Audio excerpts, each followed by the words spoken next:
And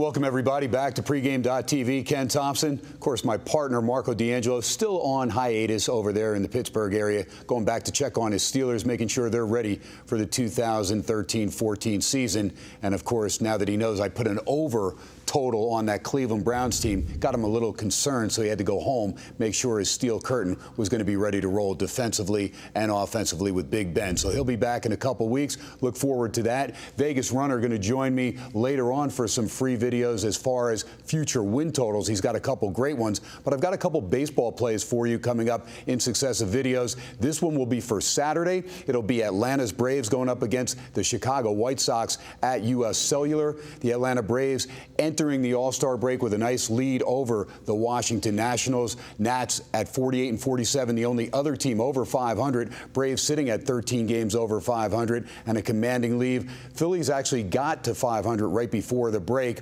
but this one is a difficult series for me because Chicago, they're out of it, even though they're in the worst division as far as Major League Baseball. A chance, at least in the American League, a chance to get to the playoffs with a relatively mediocre record. And we saw Detroit do that last year, and we expect Detroit to get there again, but Cleveland's giving them a run for their money. Meanwhile, the White Sox, they're mired in last place. And, well, as Marco D'Angelo would tell me, Ken, stop babbling and make it official.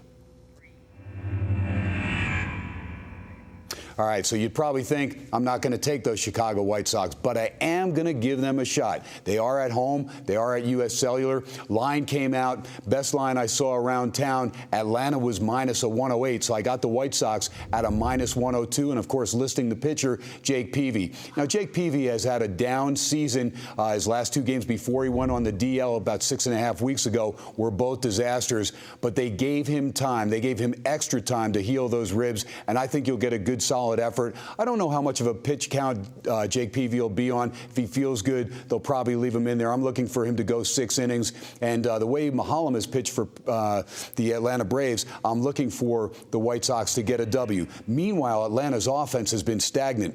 In Mahalam's last 6 games, he has lost 4 of those 6. He's given up 48 hits, 11 walks, 24 strikeouts, 59 runners in his last 34 2/3 innings. That's not the same guy we saw pitching for Atlanta at the beginning of the year when the Braves jumped out to 16, 17, 18 games over 500. Again, 13 games over 500 seems like a lot, but they're not even playing 500 baseball in the last 7 weeks. So I like the White Sox. Again, not a great White Sox lineup. Still missing Konerko. He'll be back possibly late July, early August. But you've got some guys that are gamers that come to play every night. Alexi Ramirez, Alejandro Diaz, Alex Rio. Beckham is a touch and go. He may be back for this one. I figure the All-Star game break probably gave him enough time to be ready for this series. And Adam Dunn, again, Adam Dunn doesn't hit for average 220, but he can knock the ball out of the ballpark, especially a hitter's park like U.S. Cellular Field. So the White Sox at a minus 102, I see some value there.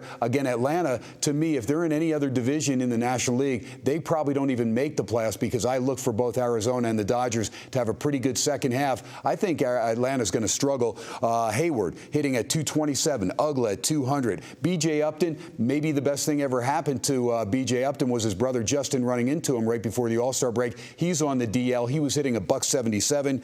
Gaddis is back, as is Simmons. Both guys hitting around 240. McCann, Johnson, and Schaefer, they've been solid, but Schaefer's still on the DL. So you've got Freddie Freeman. He's still out. He's rehabbing. He'll be back in a few days. But Justin Upton, he's day-to-day as well and is only hitting 255. Only 2 home runs since the early part of May for Justin Upton. So, again, I like the White Sox to outscore the Atlanta Braves based on the way Mahalam's pitching and that the White Sox are at home. They're going to try and at least get something going in front of the home crowd. Remember, they still have to sell season tickets. I'll take the White Sox minus 102. List Jake Peavy over Paul Mahalam and the Atlanta Braves on Saturday's card. I'll be back for a play for Sunday Major League Baseball. It'll be the Seattle Mariners and the Houston Astros right here on pregame.tv.